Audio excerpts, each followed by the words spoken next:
Por que crianças e adolescentes precisam saber que têm um propósito?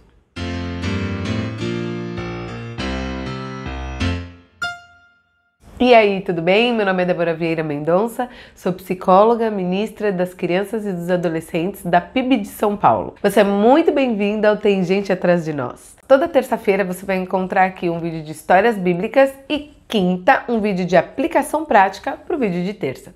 E por falar nisso, no fim do vídeo você vai encontrar o link para o vídeo de terça, para você ficar por dentro de tudo que aconteceu. Bom, vamos para o assunto dessa semana. Por que um propósito, um sentido é importante para o pessoal da nova geração? A Bíblia, em Gênesis 1, 2 e 3, deixa isso bem claro para nós. Um Deus eterno, que controla o tempo, que não tem pressa de nada e tem toda a sabedoria. O Deus que é o próprio amor. Esse Deus cria tudo no tempo e nas condições certas. Você percebe o que está acontecendo aqui? A gente está falando de alguém bem maior do que eu mesmo. Eu fui criada com amor, com as próprias mãos do Criador. Ele fez aquilo com intenção, mas Gênesis 1 mostra para mim o tempo todo que eu não sou o centro. Existe alguém que sabe de tudo e tem um porquê do como age. E eu, por causa disso, não sou um acaso. Eu sou amado. Isso é o que a gente chama de cosmovisão cristã. A criança ela vai começar a entender que desde o princípio ela tem uma razão de ser. Ela não estando no centro da história, tudo muda. O mundo de hoje nos convida a estar no centro o tempo todo. São os meus direitos, os meus confortos, minhas escolhas, minhas opiniões. Mas nos 3 primeiros capítulos da Bíblia, isso muda de figura então. No primeiro capítulo é a criação do mundo. A criança vê isso, como Deus é poderoso, grande, sábio e faz as coisas com toda a intenção. No segundo capítulo, como era essa vida naquele jardim, planejado por Deus. E no terceiro capítulo, a queda. Como que aconteceu a destruição daquele lugar perfeito. Isso é muito importante. Pai, mãe, líder, lê esses 3 capítulos na semana. A gente vai conversar sobre isso agora, mas medite na palavra. É de lá que vai vir esse entendimento para nós, certo? Por alto, assim, a gente fez algumas análises aqui do que esses 3 capítulos estão ensinando para as crianças. Nessa história, contando essa história bíblica, olha quanta coisa maravilhosa a gente já tira de ensino nesse tempo. A palavra de Deus tem poder. Quando ele disse, e disse Deus, e disse Deus. E a gente ensina também, né? A Bíblia é a palavra de Deus. Então, Deus cria o mundo pela palavra. E a palavra dele hoje também está criando coisas em nós, não é verdade? Então, a palavra de Deus tem poder. Do caos, Deus traz ordem. Que ensino maravilhoso, não é verdade? Tudo, a terra era sem forma e vazia, e dali, o Senhor, com a sabedoria dele, faz tudo ter sentido. Isso é muito maravilhoso. Existe um Deus que coloca o caos em ordem. Desde o começo, Deus é como um oleiro trabalhando na vida do homem. Ele cria e molda o homem do jeito que ele quer, como ele quer. Aprendemos que somos imagem de Deus, ou seja, eu sou imagem do Todo-Poderoso e o outro também é imagem do Todo-Poderoso. Então, aqui a gente já pode ensinar como eu trato o próximo, que é a imagem e semelhança de Deus, do próprio Deus. E isso é muito sério e importante. O modo como eu trato as pessoas não é porque um movimento de direitos humanos disse que é importante, não. Qualquer pessoa é imagem e semelhança de Deus. Isso muda toda a minha visão de mundo. Aqui a gente vê um ponto muito especial, o papel do homem e da mulher no casamento, desde o Jardim do Éden, sem crise, um homem que é designado para ser líder, proteger e cuidar, e a gente vê uma mulher sem crise, sendo auxiliadora e correspondente a ele. E isso é muito importante, essa parceria, ela é real e ela mostra como funciona tanto dentro de casa quanto na igreja, quando o homem representa Cristo e a mulher representa o corpo de Cristo, a igreja. Você tem noção disso? É muito importante a gente ter isso muito bem firmado nessa história da criação.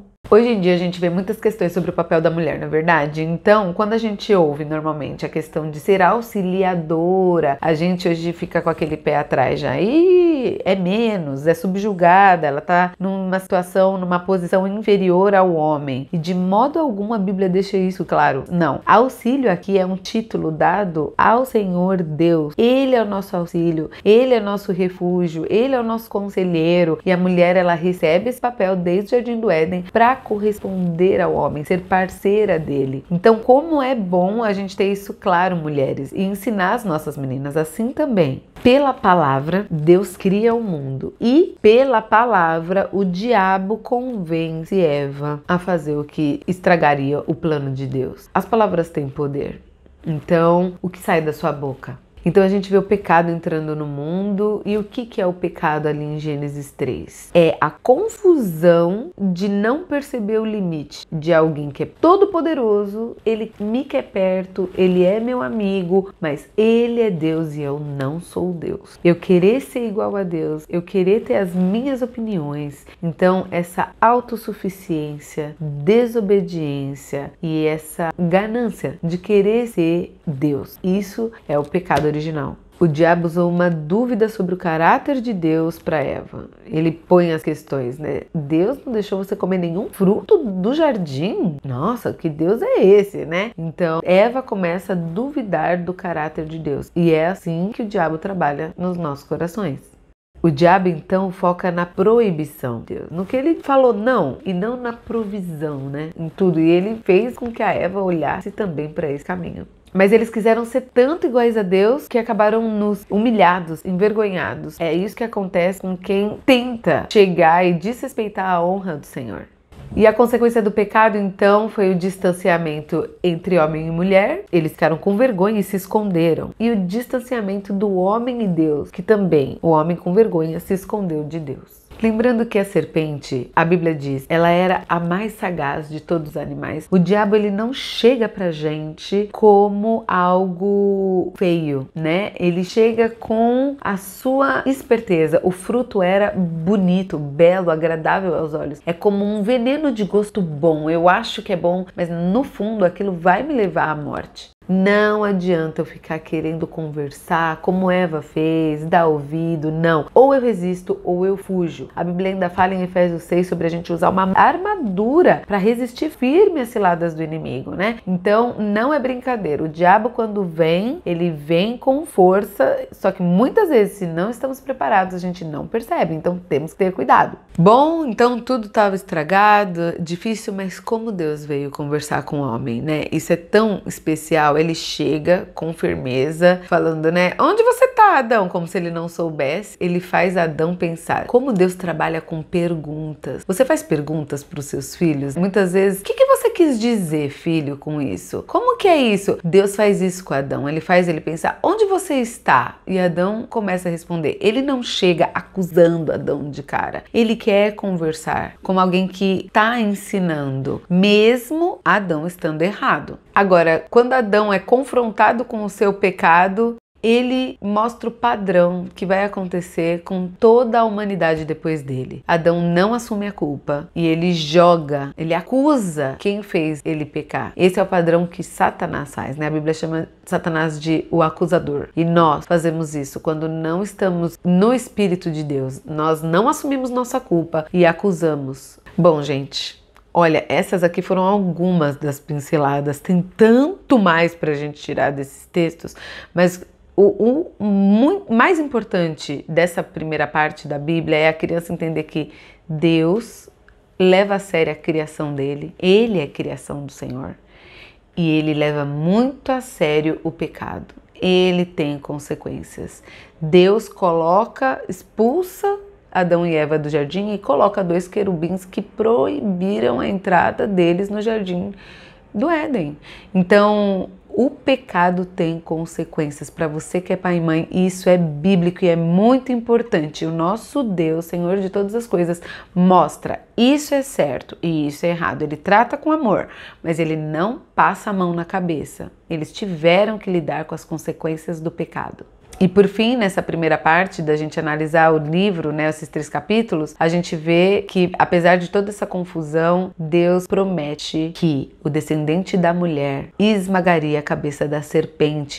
E os teólogos dizem em unanimidade que essa é uma promessa messiânica. Jesus viria. Existe a consequência do pecado? Estamos separados de Deus? Isso estragou tudo? Sim, mas Jesus viria para nos libertar do pecado e nos trazer uma nova natureza. A Bíblia fala lá em Romanos que Jesus é o novo Adão. Ele começa uma nova espécie de ser humano agora. Aquele que é natureza, filho criado mesmo de Deus. Gente, vocês percebem o que a Cosmovisão fez? Eu não sou o centro do universo. Existe um Deus maravilhoso que Ele controla tudo. Me criou com todo amor, com as próprias mãos, me deu sentido, vida, sou amado, mas eu tô muito longe de ser o centro de tudo. E as crianças precisam entender isso. Isso traz vida verdadeira. Durante a vida, a criança vai se deparar com coisas que vão questionar essa fé e essa crença. A vida aí vai dizer que existe o mito da criação, né? A lenda da criação. E a criança vai ter que ter uma escolha. Se ela vai crer em toda essa história do Jardim do Éden como algo que realmente aconteceu, ou será que foi em alguns dias mesmo? Será que foram 6 dias de criação? Será que foram 6 eras? Será que começou e foi evoluindo?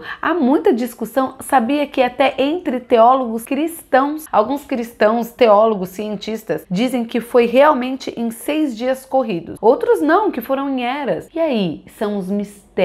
Há mistérios na vida. E isso é muito importante a gente entender. Só que muitas vezes, durante a vida, a criança vai ter crises de fé. Uma vez uma mãe chegou para mim há muitos anos atrás, a criança tinha 9 anos, era uma menina, e ela chegou falando assim: Débora, minha filha veio perguntar se Deus existe de verdade. Eu acho que ela tá começando a ficar com crise porque ela aprendeu em outro lugar que não era bem desse jeito que o mundo tinha sido criado. E aí, com muito amor, eu falei para ela tá aprendendo a pensar. Tudo bem. Gente, ter dúvidas, questões, fazem parte. Eva teve questão. Ai meu Deus, será que é para eu comer ou não? O problema não é em pensar, será que essa árvore vai me dar um bom fruto ou não? Por que será que eu não posso comer desse fruto? Pensar não tem problema, a questão é duvidar do que Deus falou. Esse é o ponto que Deus não quer. Então, como que eu não vou conseguir duvidar ou menosprezar, desonrar a ordem que Deus me deu? Quando eu tenho uma fé firmada, eu tenho um relacionamento com esse Deus. Esse é o grande ponto. O cristianismo e a ciência não são inimigos.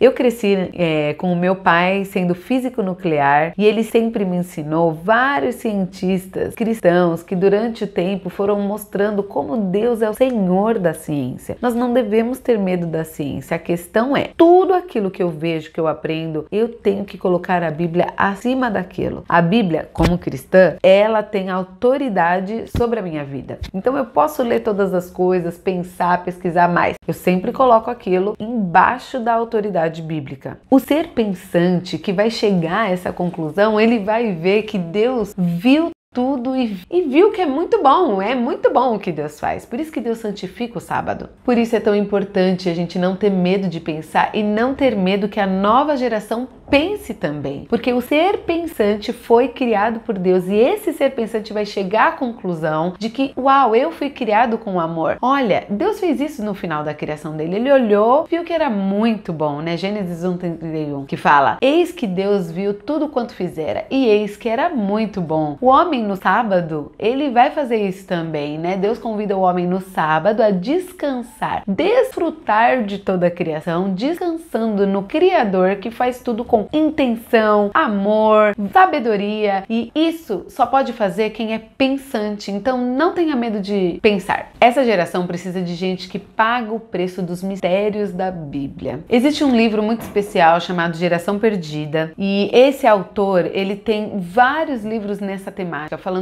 Tem um outro livro muito conhecido que chama Descrentes, que mostra crianças que foram criadas na igreja, mas chega na adolescência, juventude, não vem sentido em continuar com os ritos religiosos que eles tinham antes. Por quê? Muitas vezes a igreja não paga o preço. Então, se no Jardim do Éden tem um homem e uma mulher que tem um jeito programado por Deus pra ser assim no casamento, hoje eu vejo na minha casa meu pai e minha mãe brigando, não querendo, eles vão à igreja no domingo, mas agora não querem mais, cada um faz do seu jeito em casa. Gente, a Bíblia, ela é muito difícil de acreditar, porque parece que é um ideal lá longe, e as pessoas aqui vivem de um jeito que não bate. E aí, a nova geração olha isso e fala: gente, que hipocrisia, isso não é verdade. Quantas vezes a gente ouve: o povo que não é crente é melhor do que o crente. Por quê? Não estamos pagando o preço de obedecer mesmo as coisas difíceis na Bíblia. É isso. Esse vídeo hoje ele fala de um Deus criador, sábio e cheio de autoridade. Nós precisamos pagar o preço de viver isso para que a nova geração veja isso também e queira esse Deus, queira temer a esse Deus. Se você gostou desse vídeo, curte, compartilha aí e espalhe essa mensagem que não é tão fácil de engolir, mas ela é muito importante para a gente entender o que a palavra diz para o nosso coração. Uma palavra que transforma. Um